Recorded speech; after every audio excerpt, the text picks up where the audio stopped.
Kahan. I am Cha. And I am Ka. We are the Chaka Sister.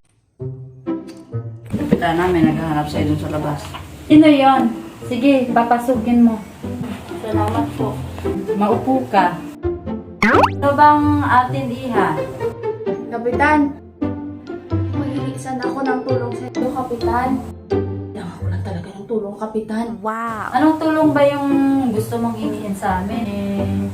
Masyado pa naman kaming busy ngayon at maraming ginagawa. Ano ba yun, iha? Laki ng problema ko, Kapitan. Yung kalabaw ko kasi, Kapitan. Wow! Hindi ko maitayo. Ako lang kasi mag-isa, kaya naman ko ng tulong niyo, Kapitan. Baka may mga tanod po kayong pwedeng itayo. Talagang hindi ba tayo? Mag-isa lang po kasi ako sa buhay, Kapitan.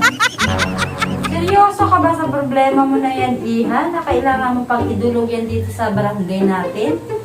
Ano ba naman yan, iha? Napakasimpleng problema yan. Bakit kailangan mo pang dalhin dito? Wala ka bang ibang pwedeng mahinga ng tulong doon sa mga kapitbahay mo? Na pwede magpatayo ng iyong kalabaw at dito ka pa sa amin tumakbo? Kasi, Kapitan, malapit lang po yung barangay. Kaya naisip ko na marami po kayong kagawad na walang ginagawa dito. Or kagawad o tanod po maaaring magtulong sa akin. Ipatayo lang. Ayaw po kasi talagang tumayo ng kalabaw ko, Kapitan. Kailangan ko pa talaga ng tulong ninyo. Maawa po kayo sa akin. Saglit lang po, ha? Alam mo, Ineng, yung problema mo na yan ay napakadaling solusyonan yan. At hindi mo na dapat yan kailangan pang ilapit dito sa barangay.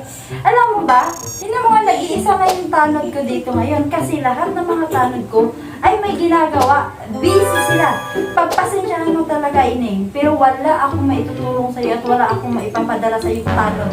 Sa ngayon kasi lahat sila ay may ginagawa. Nakikita mo yung ating bagong gym dyan. Nandoon sila lahat.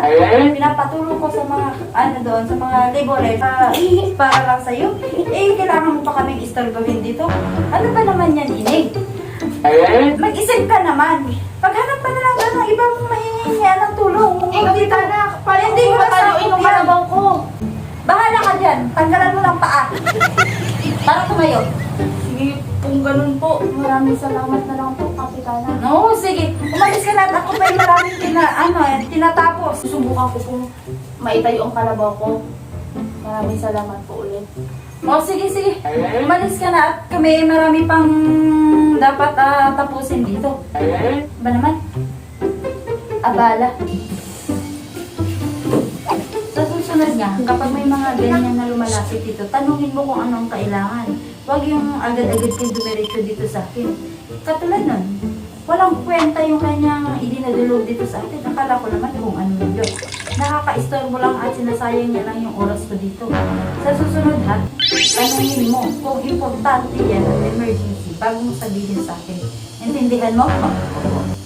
O sige, umalis ka na.